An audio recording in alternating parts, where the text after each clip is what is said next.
Students, आज की इस वीडियो में हम डिस्कस करेंगे क्लास 10 की एक्सरसाइज 3.3 का क्वेश्चन नंबर 3 का थर्ड पार्ट, जो कि हमारे पास है। The coach of a cricket team buys 7 bats and 6 balls for ₹3,800.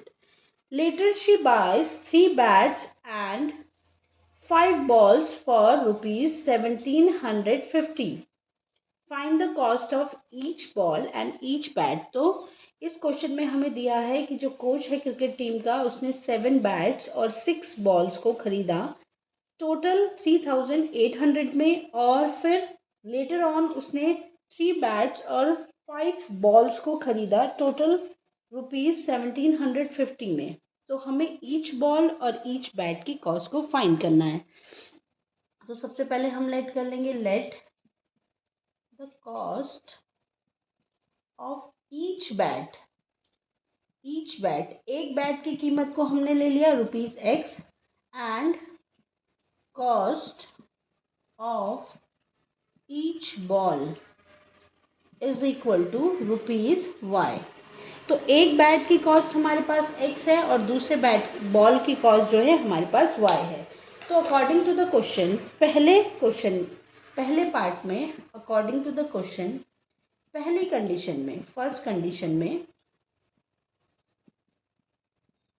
उसने खरीदे 7 बॉल्स। तो देखिए 7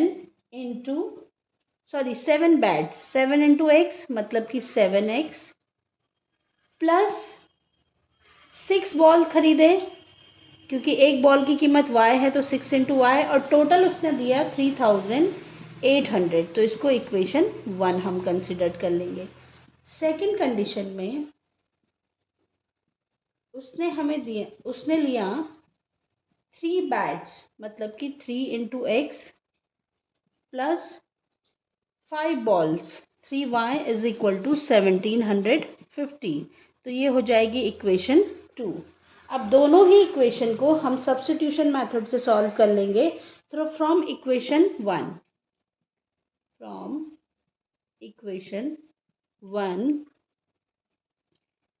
7x या y आप किसी को भी लिख सकते हैं, तो हम लिख लेते हैं 6y is equal to 3,800 minus 7x।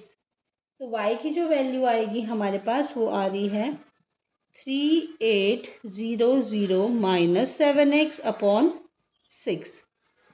तो ये y की वैल्यू हमारे पास आ गई। अब इस वैल्यू को हम इक्वेशन 2 में सब्स्टिट्यूट कर लेंगे। तो पुटिंग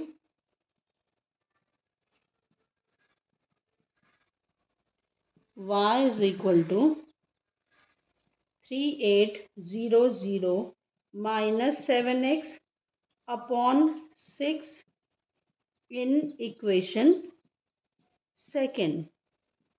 वी हैव हमें मिलता है, तो देखिए इक्वेशन सेकेंड ये है हमारे पास, तो हम इस वैल्यू को इक्वेशन सेकेंड में पुट कर लेंगे।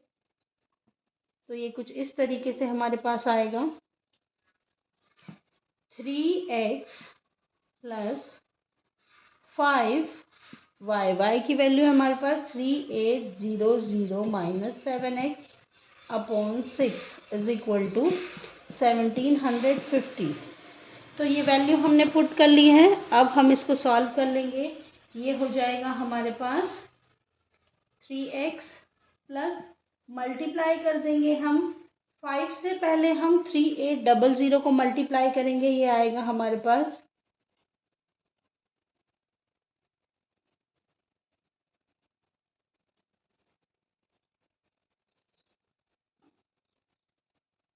Minus 35x upon 6 is equal to 1,750। LCM लेके सॉल्व कर लेंगे 6, ये हो जाएगा हमारे पास 18x plus 19,000 minus 350 x is equal to 1,750।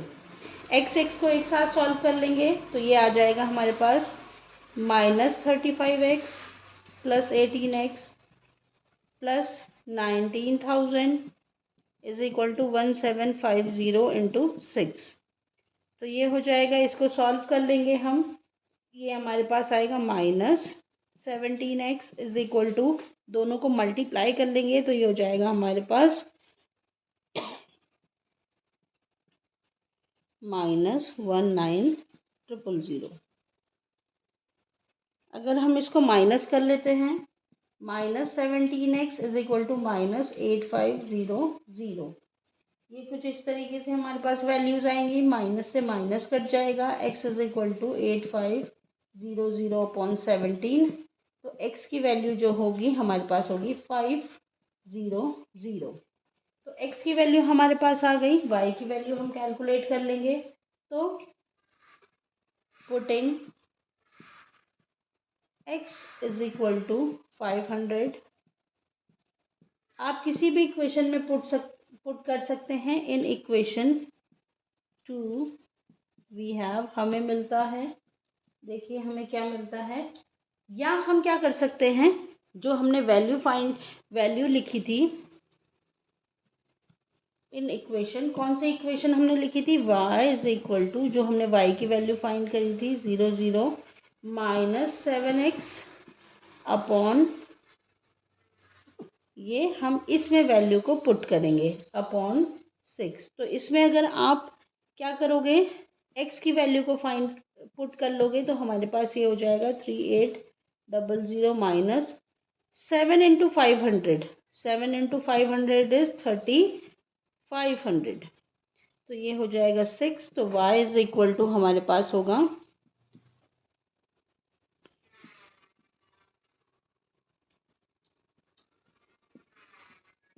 तो y की जो वैल्यू आई वो आई हमारे पास 50। तो x की वैल्यू आई हमारे पास 500, y की वैल्यू हमारे पास 50। तो जो बैट की कॉस्ट थी वो थी x।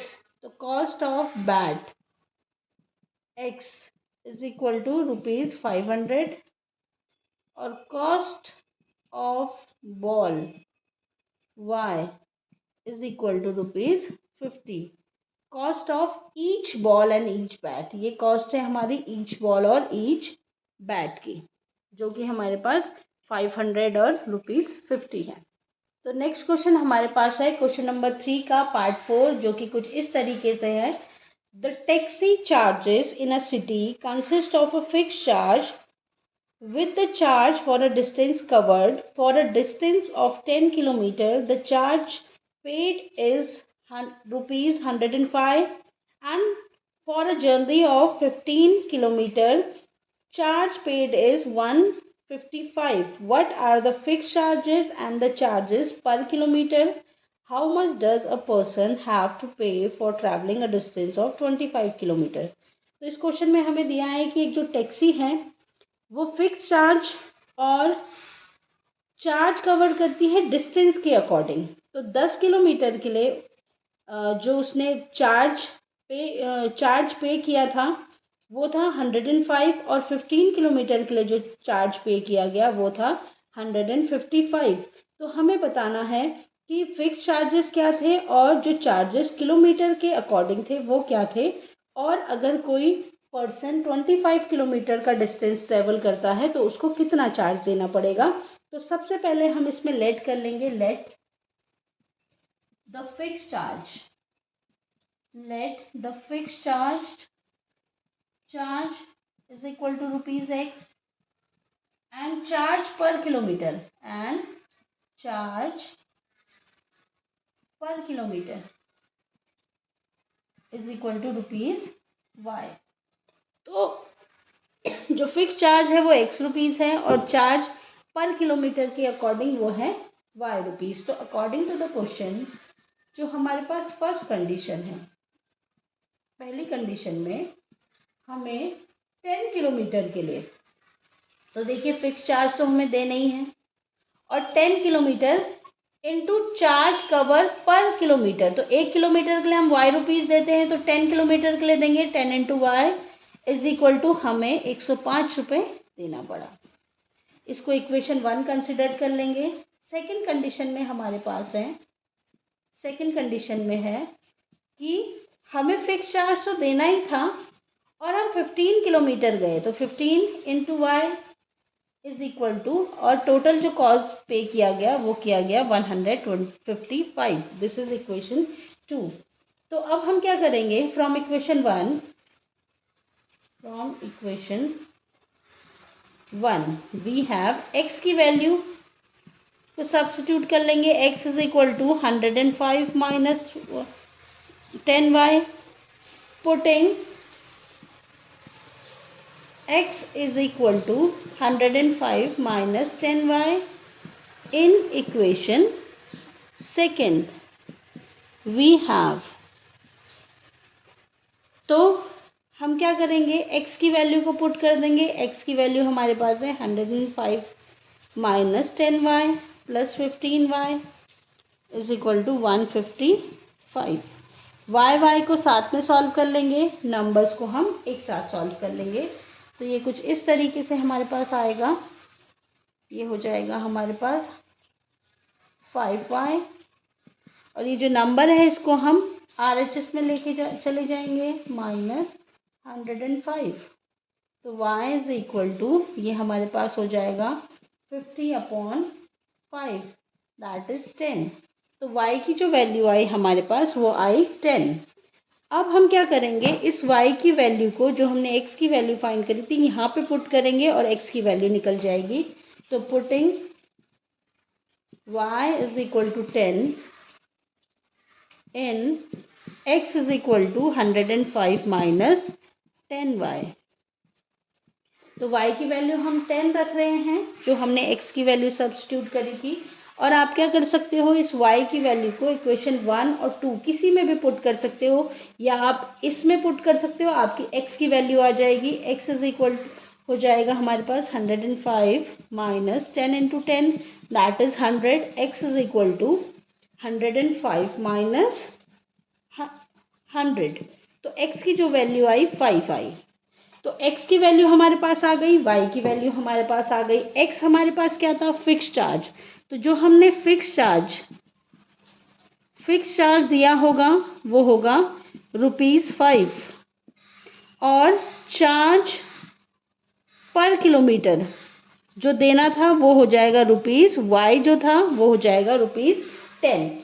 अब हमें नेक्स्ट जो पार्ट पूछा गया है क्वेश्चन में, वो पूछा गया है कि अगर कोई पर्सन 25 किलोमीटर ट्रैवल करता है तो उसको टोटल कितना चार्ज देना पड़ेगा. तो 25 किलोमीटर ट्रैवल करने के लिए एक तो उसे फिक्स चार्ज जो कि x है वो तो देना ही पड़ेगा, और चार्ज पर किलोमीटर भी उसे देना पड़ेगा. तो वो 25 किलोमीटर गया, तो फिर 25 इंटू वाई. तो x हमारे पास है 5 प्लस, नेक्स्ट हम कर लेंगे 25 इंटू वाई की वैल्यू आई हमारे पास 10. तो जो हमारे पास हो जाएगा 5 प्लस 250 इज इक्वल टू ₹255. तो टोटल चार्ज जो हमें 25 किलोमीटर के लिए देना पड़ेगा किसी पर्सन को, वो हो जाएगा ₹255. नेक्स्ट क्वेश्चन देख लेते हैं हम, क्वेश्चन नंबर 3 का पार्ट 5 जो है, जो कि हमारे पास है. A fraction becomes 9/11 if 2 is added to both the numerator and the denominator, and if 3 is added to both numerator and denominator it becomes 5/6. Find the fraction. तो सबसे पहले इस क्वेश्चन में हमें दिया है एक फ्रैक्शन है जो कि 9/11 हो जाता है अगर हम 2 को ऐड करते हैं उसके न्यूमिनेटर और डिनोमिनेटर में, और अगर 3 को ऐड करते हैं बोथ न्यूमिनेटर और डिनोमिनेटर में तो वो 5/6 हो जाता है. तो हमें फ्रैक्शन फाइंड करना है. तो सबसे पहले लेट कर लेंगे, let the fraction is equal to x/y. तो हमारे पास ये फ्रैक्शन हो गया अकॉर्डिंग टू द क्वेश्चन. पहली कंडीशन में देख लेंगे, फर्स्ट कंडीशन में देखेंगे, हमें बोला था क्वेश्चन में कि if 2 is added to both numerator and denominator, मतलब अगर 2 न्यूमिनेटर और डिनोमिनेटर दोनों में ऐड होता है 2, तो फ्रैक्शन हमारे पास हो जाता है 9/11. अब अगर हम इसको फर्दर सॉल्व कर लें तो 11 इसके साथ मल्टीप्लाई होगा और y + 2 9 के साथ, तो ये हो जाएगा 11 into x + 2 is equal to 9y plus 2। ये हो जाएगा 11x plus 22 is equal to 9y plus 18। 11x minus 9y is equal to 18 minus 22। 11x minus 9y is equal to minus 4. This is equation 1. तो equation 1 हमारे पास आ गई। अब हम ऐसे ही सेकंड कंडीशन बना लेंगे। सेकंड कंडीशन में देखिए क्या करेंगे। सेकंड कंडीशन में हमारे पास है, हमें बोला है कि अगर 3 is added to both numerator and denominator, मतलब कि न्यूमिनेटर में भी हम 3 ऐड कर रहे हैं, डिनोमिनेटर में भी 3 ऐड कर रहे हैं, तो जो फ्रैक्शन हमारे पास आता है वो आ जाता है 5/6। तो इसको भी अगर हम फर्दर सॉल्व कर लें तो ये हमारे पास 6 जो है इधर मल्टीप्लाई हो जाएगा और y/3 इधर। तो ये हमारे पास हो जाएगा कुछ इस तरीके से। ये हमारे पास हो जाएगा 6x plus 3 is equal to 5y plus 3। तो ये हो जाएगा 6x plus 18 is equal to 5y plus 15। 6x minus 5y is equal to 15 minus 18। 6x minus 5y minus 3 equation 2। तो इक्वेशन 1 और 2 हमारे पास बन गई हैं। इक्वेशन 1 ये है हमारे पास और इक्वेशन 2 ये है हमारे पास। तो सबसे पहले हम क्या करेंगे, इक्वेशन 1 से x की वैल्यू को अगर हम कैलकुलेट करें तो x की वैल्यू कुछ हमारे पास इस तरीके से आ जाएगी। फ्रॉम इक्वेशन 1 x की जो वैल्यू है वो हमारे पास कितनी हो जाएगी, -4 प्लस 9y अपॉन 11। और इस वैल्यू को हम इक्वेशन 2 में पुट कर देंगे। तो putting x is equal to -4 plus 9y upon 11 in equation second we get, हमें क्या मिलता है। तो इक्वेशन सेकेंड ये है हमारे पास। ये हो जाएगा 6 ब्रैकेट में -4 plus 9y upon 11 plus 5y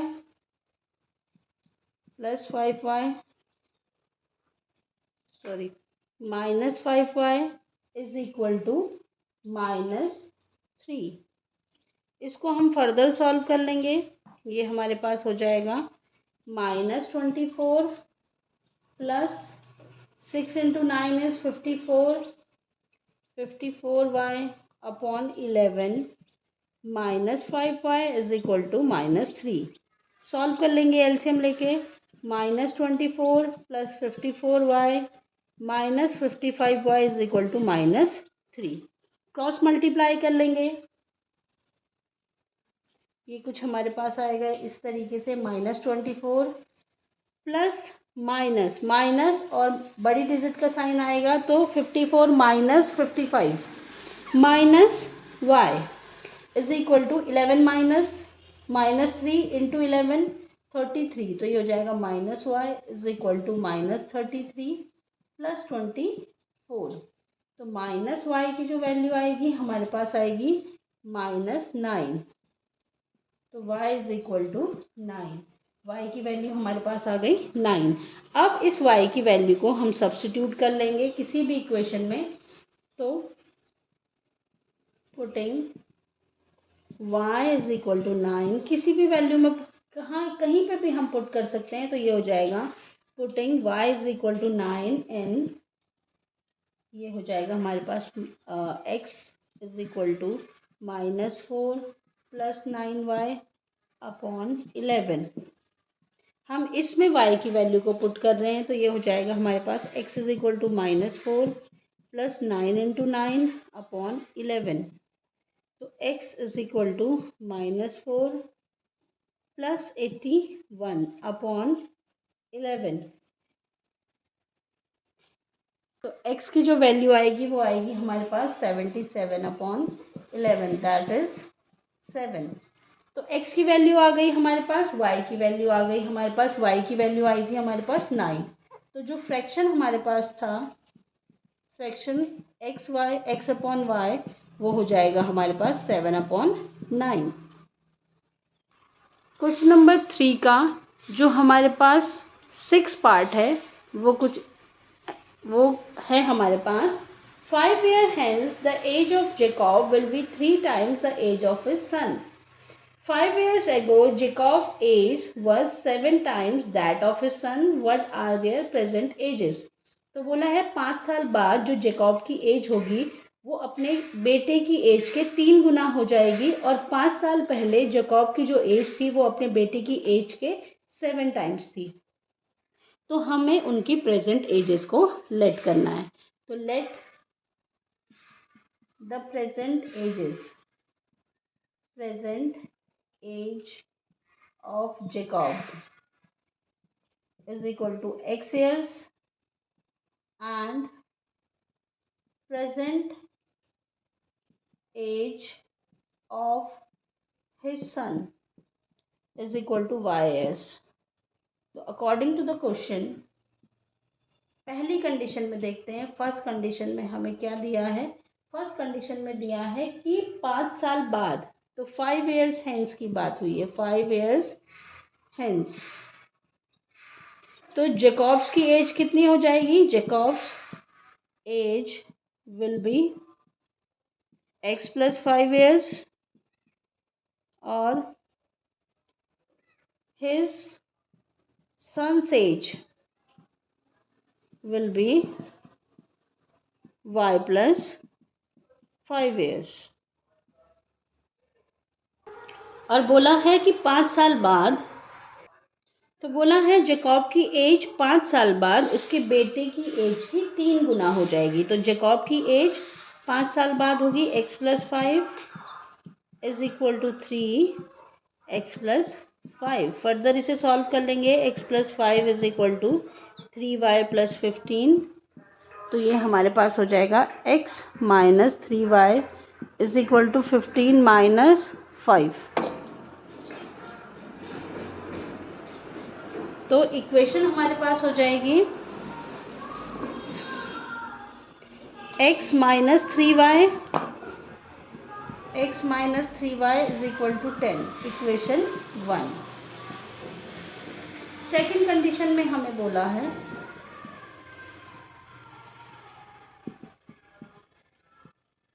5 years ago,